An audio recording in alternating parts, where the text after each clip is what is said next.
I'm 76 years old. I built my house with my own hands in 1988. Every beam, every tile, every door frame. 3 months ago, I found out my kids were planning to put me in a nursing home so they could sell it. $600,000 split two ways. I wasn't their father anymore. I was equity. Here's what nobody tells you about getting old. The people you sacrifice everything for will measure your worth in dollars the second you become inconvenient. They'll smile at Sunday dinner while shopping for your cage. So I did something they never saw coming, something that changed everything. If you've ever felt invisible in your own life, if you've ever wondered if your sacrifices meant anything to the people you love, stay with me. This story isn't easy, but it's true. And if it resonates with you, subscribe, leave a comment. Tell me I'm not alone in this, because that's all any of us really want, isn't it? To know we're not alone. Let me tell you what I did. I built this house with my own hands. Every beam, every tile, every door frame. Summer of 1988, I cleared the lot myself. 95-degree heat, my shirt soaked through by 9 in the morning. Linda would bring me lemonade in that old thermos with the chipped rim. She'd sit on the tailgate of my truck and watch me work, her feet swinging like a kid's. I was 42 then. My back didn't ache. My knuckles were smooth. I could frame a wall in an hour and still have energy to play catch with Michael after dinner. I thought if I built something solid enough, permanent enough, they'd never leave. The blueprint's still pinned to my garage wall, yellowed now, coffee-stained. I can see it from here, the pencil lines I drew when everything felt possible. Master bedroom facing east so Linda could wake up with the sun. 2 kids' rooms with enough space for bunk beds and toy boxes. A kitchen big enough for Sunday dinners. That was the deal, wasn't it? You work hard, you sacrifice, you build something for your family, and when you get old, when your hands start shaking and you forget where you put your keys, they take care of you. That was supposed to be the deal. 3 months ago, we had Sunday dinner. Michael and Karen showed up with store-bought potato salad and these tight little smiles. I'd set the table the way Linda used to, her good china. The serving platter shaped like a turkey that we only used for special occasions, except now every Sunday felt special because it was the only time I saw them. I made pot roast, Michael's favorite, or at least it used to be. But when I brought it to the table, I forgot the serving fork. Just for a second, had to go back to the kitchen. When I came back, they were looking at each other. That look, the one that doesn't need words. Karen's perfume made the air thick, something floral and expensive. Michael kept glancing around the living room like he was taking inventory. The outdated TV, the water stain on the ceiling I keep meaning to fix, the carpet worn thin in front of the couch where I sit every night. They used to fight over who got the corner piece of my pot roast. Now they check their phones between bites. I forgot Karen's birthday this year, 48th. The date just slipped away from me. She called 2 days later, her voice careful, asking if I was okay, like I was made of glass. Then there was the stove thing. I put a pot of beans on to simmer, went out to the garage to fix a drawer pull that had been sticking for weeks. I got absorbed in the work. The way wood feels under your hands, the satisfaction of making something right again. 3 hours passed. Karen found the pot when she stopped by, unannounced. She's been doing that lately. She stood in my doorway holding that blackened pot with oven mitts, her face all twisted up, pity and exasperation fighting for space. She kept saying, "Dad, what if you'd fallen asleep? What if there'd been a fire?"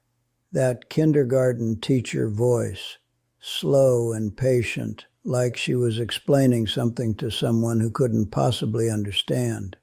I wanted to tell her I've been forgetting things since I was 50, that her mother used to leave me notes on the bathroom mirror, little reminders.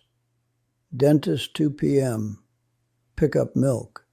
I love you, But I saw how Karen looked at me, like I'd already left, like she was mourning someone still breathing. The burnt bean smell took a week to leave the kitchen. Last Tuesday, I came in from watering the tomato plants. There was a stack of mail on the counter, Costco coupons, a flyer for gutter cleaning, and underneath, a brochure, glossy, full color, Sunrise Senior Living. Old people playing bocce ball, smiling in art classes, a nurse helping someone in a wheelchair, Karen's handwriting in the margin. I didn't pick up the brochure right away. I just stared at it. Like if I didn't touch it, it might not be real, but it was real. The pages stuck together slightly when I finally opened it. Fresh ink smell. There was a sticky note inside with a phone number. Call by Friday. Memory care wing. That's what she'd written. Memory care. That's the polite word for the place where they put you when you become inconvenient. I built this house with my own hands, and my daughter was shopping for my cage. I didn't sleep that night, just sat in the dark living room, in the spot where the carpet's worn thin. The house made its settling noises, creaks and groans in the walls I built, sounds I know like my own heartbeat. Thursday evening I was in the garage, organizing my toolbox, trying to keep my hands busy. The kitchen window was open and I heard Karen's voice. She was on speakerphone. I should have made noise, coughed, dropped something, but I didn't. I stood there, screwdriver in my hand, and I listened. "We can't wait until he burns the house down, Mike." Michael's voice crackled through the speaker. "I know, but he's stubborn. We need to present a united front. The equity alone is almost $600,000. Split 2 ways, that's a down payment for both of us. $600,000. That's what I'm worth to them. Not the man who taught them to ride bikes on that driveway I poured. Not the father who worked double shifts so they could go to college without loans. Just a number, just equity." Karen again. "We just need Dr. Patel to sign off on diminished capacity." The streetlight outside my garage flickered, on, off, on, casting these jagged shadows across the concrete. My heart pounded so loud I was afraid they'd hear it through the phone. My mouth tasted like metal. They kept talking, something about power of attorney, about how I'd be much happier somewhere with professional care, how they were doing this for me. But I heard what they didn't say. They were tired of waiting for me to die. The next morning I made coffee, sat at the kitchen table where we used to have pancakes on Saturday mornings, where I helped Michael with his algebra homework, where Karen told us she was pregnant with my first grandchild. The brochure was still there, mocking me. I picked up the phone, but I didn't call Sunrise Senior Living. I called Ray, my old poker buddy. His daughter's an estate attorney. We met at the diner on Saturday. The one with the burnt coffee and the waitress who calls everyone honey. Ray slid into the booth across from me, his knees cracking. "You sounded serious on the phone," he said. I told him everything. The brochure, the phone call, the $600,000. Ray didn't look surprised. He's seen it before. He stirred his coffee, the spoon clinking against the chipped mug. "There are ways," he said, "to ensure your wishes are honored." The sunlight through the window was so bright I had to squint, but for the first time in months I didn't feel powerless. I felt dangerous. Ray explained life estate trusts, charitable remainders, legal words that all meant the same thing. I could live in my house until I died. But after that, it would go where I wanted it to go, not to them. "You sure about this, Bob?" Ray asked. "Once you do this, there's no going back." I thought about Linda, what she would say. She'd probably tell me I was being spiteful. Maybe I was. But spite was the only power I had left. I signed the papers on a Tuesday, 10 in the morning.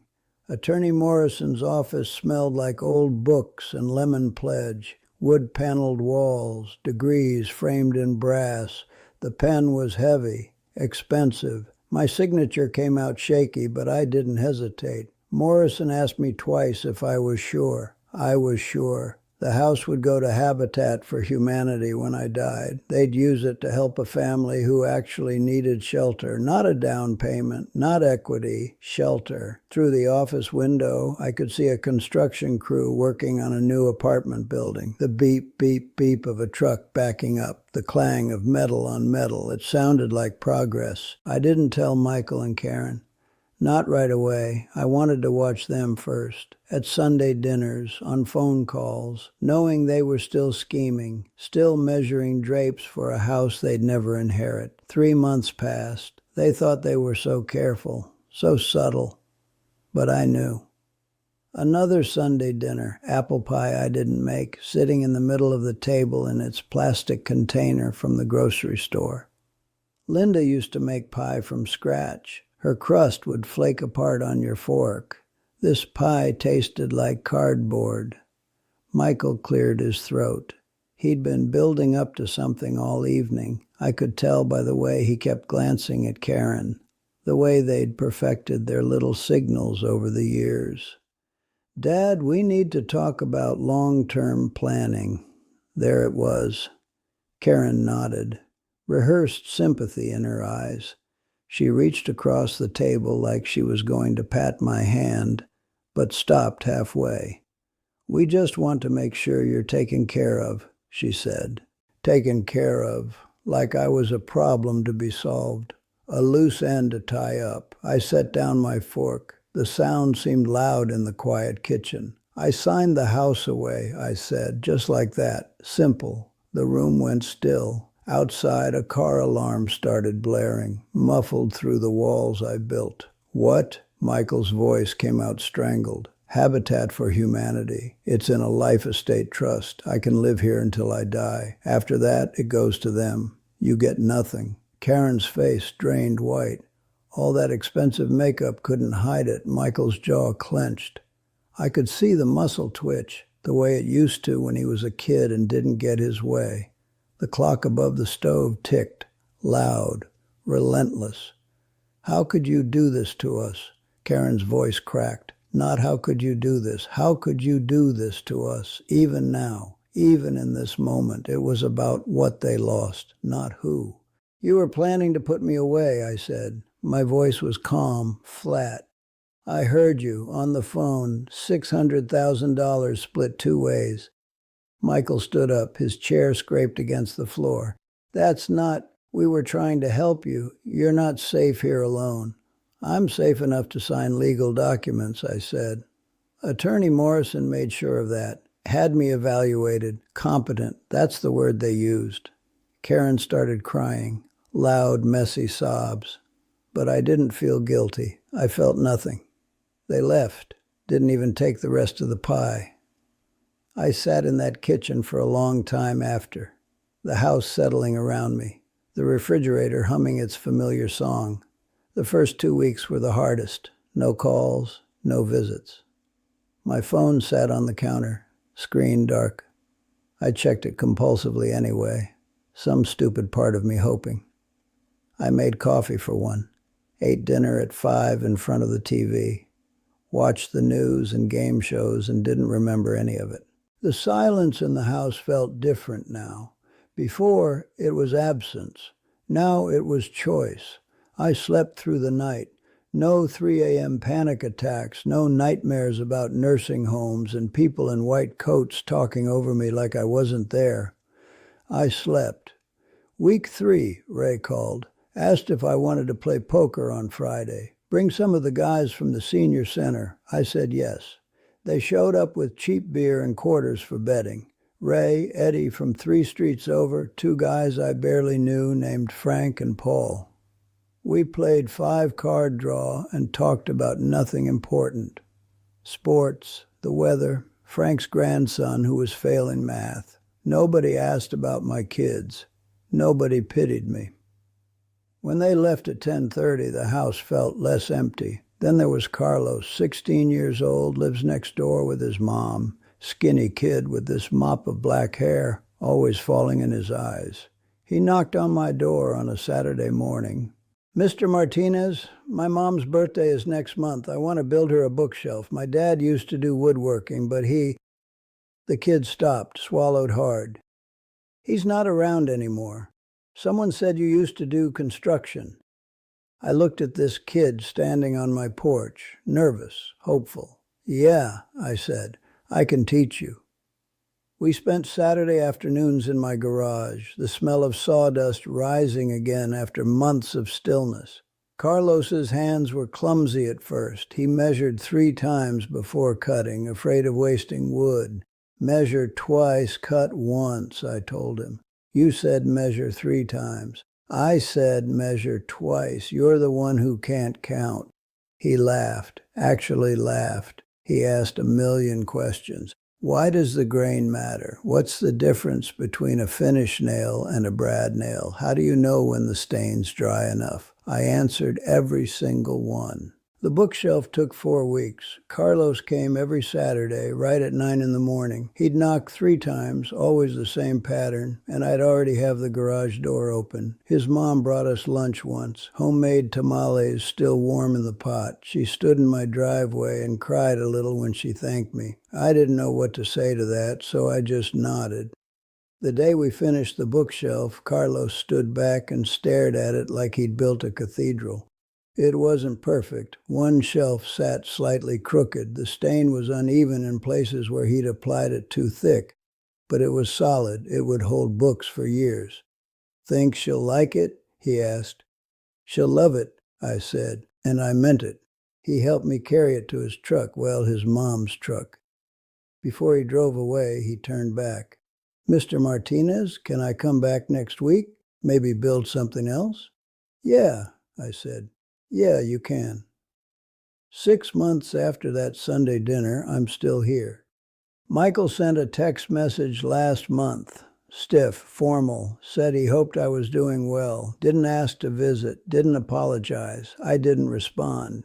Karen called on my birthday, left a voicemail. Her voice was careful, like she was reading from a script. Just wanted to wish you a happy birthday, Dad. Hope you're taking care of yourself. I deleted it. Maybe they'll come back someday. Maybe they won't. I'm done guessing.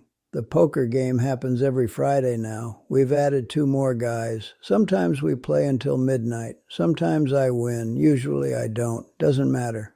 Carlos finished a coffee table last month. Now he's working on a desk for his bedroom. Kid's got steady hands, patient. He listens when I talk. He doesn't want my house. He just wants to learn. And I have something worth giving that can't be measured in dollars.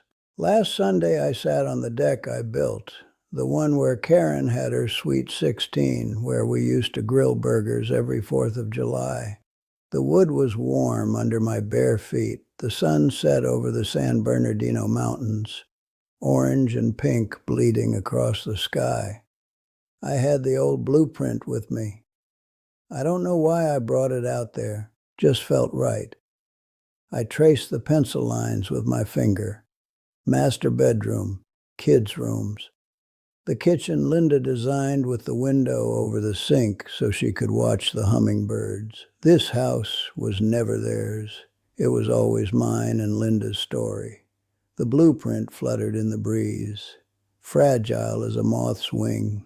The paper's so old now it might disintegrate if I'm not careful. But I don't fold it up and put it away. I keep looking at it, at the dream I had when my hands were young and strong, when I believed that building something permanent meant the people you loved would stay. I know better now. People leave. They take what they can carry. They measure your worth in dollars and square footage. But this house is still standing, and so am I. The jasmine from the neighbor's yard smells sweet on the wind. My reading glasses slip down my nose.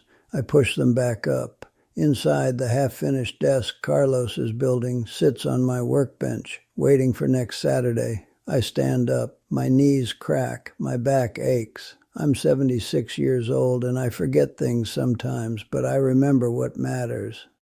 I built this house for love. My kids wanted it for money. I'd rather it go to someone who needs shelter than someone who needs a down payment. I fold the blueprint carefully, walk back into the garage. Pin it back on the corkboard where it's been for 36 years. I don't throw it away. It's not a monument to failure. It's proof I was here, that I built something that mattered. The garage light flickers on as the sun disappears. I run my hand along the workbench one more time. Solid, level, built to last. I close the door, lock it. Go inside to make dinner for one. Leftover pot roast. I'll heat it in the microwave, eat it on the couch, watch whatever's on TV. And for the first time in decades, I'm okay with that. Because this is my house, my life, my choice. They can't take that away from me. Nobody can.